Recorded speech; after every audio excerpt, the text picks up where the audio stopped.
Қазір біз таңғы асқа 5 минутта дайын болатын балаларға завтрак жасаймыз. Бізге шұжық, картошка және ағаш шпажкалар керек. Қазір сосискалардың сырттарын ашамыз.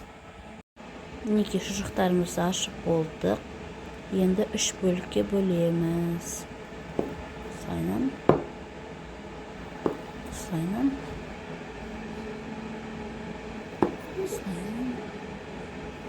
Осылай бөліп аламыз. Енді картошкамызды тураймыз. Міне картошкаларымызды жіңішке қылдырып турап алдық. Осының ортасына сосискаларды салып шпажкаға кигіземіз. Міне шпажкамызға картошкамыз, сосискамызды салдық. Ары қарай осылай дайындаймыз. Мінекей осылай шпажкамызға салып дайындап қойдық. Қазір майымызды қыздырып, майымызға пісіріп аламыз. Егер де артық картошкаларыңыз қалып жатса, осылайынан қосып жүрсеңіздер болады шпажка. Осылайынан майға салып пісіріп аламыз.